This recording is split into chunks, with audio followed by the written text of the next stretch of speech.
I've already gotten this problem started a little bit with the preliminary stuff. And what we're looking for here is fourth roots of a complex number. So here's your complex number z. To find the fourth roots, the first thing I need to do is use Moivre's root theorem and set n equal to 4. Okay, so now it is the fourth root theorem, not just a generic root theorem. And then I'm going to need to know z in polar form. That's key. So I've done some of that right here. You can see this scribbly stuff goes over how to find the modulus, which is 4, if you pause the video and read through that. And then theta, which we get to this point where you have to decide, is theta pi over 3 or 4 pi over 3, right? Both of those angles would produce a square root of 3 in the argument. And we have to decide which one it is. If you look back at z in rectangular coordinates, this is saying left and down. To me, what that means is quadrant 3. So here's my angle, 4 pi over 3. It's not pi over 3. All right? So to write this in polar form, I would come through here and say, great, cosine of the angle is 4 pi over 3 plus I times sine of that angle, 4 pi over 3.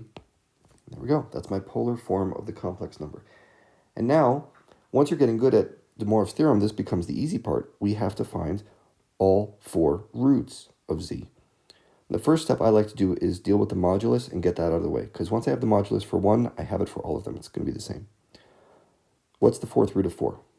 Well, that's like the square root of 4, right? Which is just the square root of 2. Great. So we can write it like this. We can say square root 2. And if you wanted, you could say the fourth root of 4, I guess. It wouldn't mark you wrong. So square root of 2 for all these things. And now we have to find the angles. Well, what de Moivre's theorem tells us is when you're looking for that first root, just divide the angle by 4. Okay, so let's go ahead and do that. What's 4 pi over 3 divided by 4? That is just pi over 3. Okay, pi over 3. That's our first root. And we could plot that on this little graph that we have here by saying, okay, radical 2 is about 1.5, 1.4. So I'm going to, I don't know, there.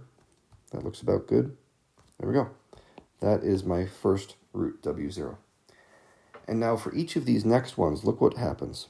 We are going to add 2 pi over 4 for each successive root.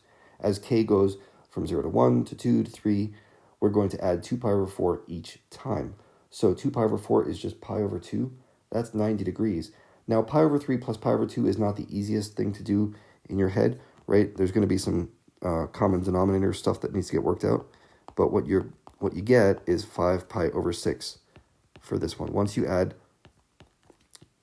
right, pi over 3 plus pi over 2. And that's going to be equal to 5 pi over 6 once you work through that. Okay, so let me clear that out of the way because I've got stuff to draw. And where is our next root going to go? Well, 5 pi over 6 is over here. And I know it's about 1.4, 1.5, something like that. So there's W1.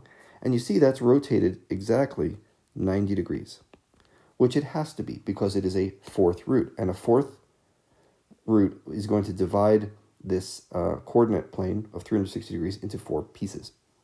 Okay, so visually, we can just project what's going to happen for all these other roots without actually going through the algebra. If you like, we can do it this way. I like graphically doing these things. So the next one is going to be 90 degrees further on.